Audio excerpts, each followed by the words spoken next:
Hi అండి, welcome to my channel talks with Aarohi. మా ఇంట్లో అయితే పెయింటింగ్ వర్క్స్ జరుగుతున్నాయండి. ఈ పెయింటింగ్స్ అటు ఇటుగా 10 days నుంచి వేస్తూనే ఉన్నారు. అయితే మా మమ్మీ వాళ్ళు మేము వచ్చే లోపల వేయిపోయాలని అనుకున్నారు, కానీ అది కుదరలేదు.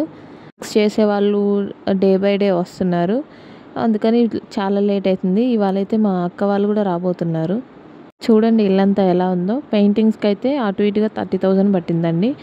ఇక వాళ్ళకి చేసే వాళ్ళకేమో 20,000 అట్లా అయిందండి. ఎక్కడ వస్తువులు అక్కడ పడేసినాము. ప్లాంట్స్ కానీ ఇంట్లో వస్తువులు కానీ అన్నీ బయటే ఉన్నాయి. మా అమ్మ వాళ్ళు ఎప్పటి నుంచో పెయింటింగ్స్ వేయించుకోవాలని అనుకుంటూ ఉన్నారు, కానీ అది ఇప్పటికైతే కుదిరింది. ఇంకా ఆఫ్టర్నూన్ టైంకి అయితే అక్క వాళ్ళ పిల్లలు అందరూ వచ్చేసారు. ఇయర్లీ వన్స్ అక్క వాళ్ళు మేము కలుసుకుంటాము, అది కూడా అమ్మ వాళ్ళ ఇంట్లో.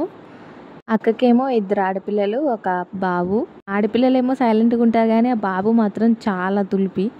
ఒక చోట కాళ్ళు నిలబడదు, అటు ఇటు తిరుగుతూనే ఉంటాడు. ఇక వచ్చి తినేసి ఇక కాసేపు అందరం పడుకున్నాము. పాప మాత్రం పడుకోలేదు, ఎందుకంటే పాప మార్నింగ్ టైమే పడుకుంటుంది కాబట్టి తనైతే ఆడుకుంటూనే ఉంది. అర్హాన్ కూడా వాళ్ళ అమ్మమ్మతో ఆడుకుంటూ ఉన్నాడు. అర్హాన్ అయితే డైరెక్ట్ లేచి కూర్చోవడానికే ట్రై చేస్తున్నాడు. తనకి ఇంకా 6 months కూడా పడలేదు. వాళ్ళ అక్కకి అయితే అర్హాన్ అంటే చాలా ఇష్టం, తనతోనే బాగా ఆడుతుంటుంది. మీకు కనుక వీడియో నచ్చినట్లయితే please like, share and subscribe అండి. థ్యాంక్ యూ ఫర్ వాచింగ్ అండి. పెయింట్స్ వేసిన తర్వాత ఇల్లు ఎలా ఉందని నెక్స్ట్ వీడియోలో మీకు చూపిస్తాను.